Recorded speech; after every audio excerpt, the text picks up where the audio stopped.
Ini kan sebentar lagi kita akan menyambut bulan suci Ramadan nggih Ustadz nggih. Nggih, Mbak Lala. Tinggal menghitung hari. Nah, katanya itu Ustadz ya, salah satu tanda orang-orang yang beriman, dari sekian banyak tanda-tanda atau ciri-ciri orang beriman, salah satunya adalah bersukacita, senang menyambut datangnya bulan suci Ramadan.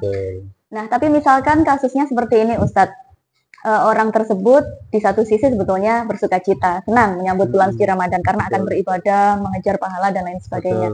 Tapi di satu sisi yang lain, di tengah-tengah harga barang yang semakin melambung tinggi dan mungkin beliau ini juga memikirkan, wah nanti kebutuhan di bulan Ramadan akan meningkat dalam tanda kutip ya.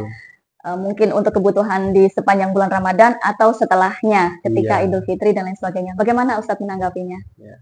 Terima kasih Mbak Lala. Ya, memang ada hadis, tapi sebenarnya hadis ini juga kekuatan hadisnya masih dipertanyakan ya. Yang berbunyi man fariha bidukhuli Ramadan harramallahu jasadahu minan niron, yang artinya barang siapa yang suka cita, bangga, senang dengan datangnya Ramadan, maka dia akan dibebaskan dari api neraka.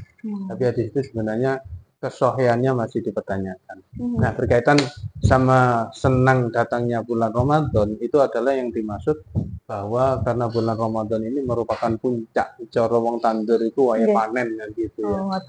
Jadi waya panen-panen ini rahmat, ganjaran, pahala dari Allah Subhanahu wa taala, maka orang yang beriman pasti akan suka.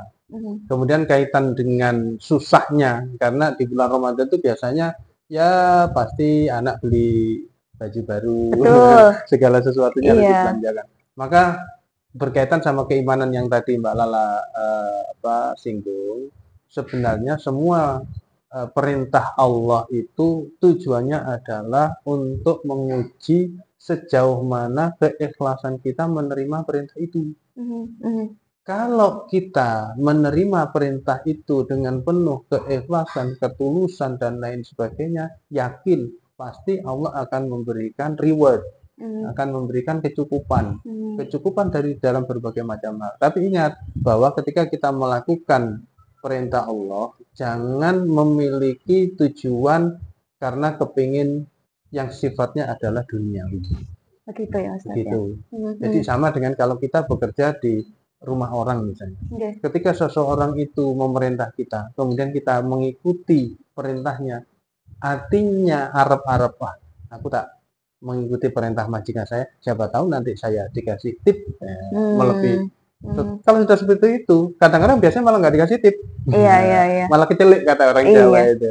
Karena kita masih mengharap sesuatu dari manusia. Tetapi kalau kita mengikuti perintah majikan saya, karena kita taat kepada majikan, ikhlas kepada majikan, maka biasanya rasa welasnya majikan itu akan timbul dengan sendirinya.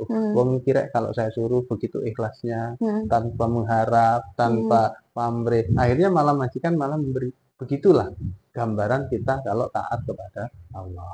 Iya, Ustaz. Dengan satu tekad, niat menjalankan Ramadan karena taat kepada Allah, karena ketakwaan kepada Allah, maka Allah sudah pasti memberikan janji, wa may yattaqillaha yaj'al lahu makhraja. Barang siapa yang takwa kepada Allah, Allah akan berikan jalan keluar dan rezeki dari arah yang tidak disangka-sangka. Tidak usah khawatir dengan kenaikan harga, asal taat kepada Allah, Allah pasti akan cari. Jadi kalau misalkan masih ada rasa resah, wah berarti belum beriman atau tidak beriman begitu Ustaz? Bukan belum beriman, kita perlu bertanya keimanan kita. Oh ternyata keimanan kita itu masih sifatnya, masih ada sifat yang khawatir, ragu, tidak bisa mencukupi. Ya berarti iman kita itu masih seperti itu. Berarti ada level-levelnya ya Ustaz ya?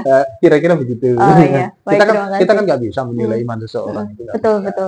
Semoga bisa jadi introspeksi untuk diri kita semuanya, Ustaz. Terima kasih.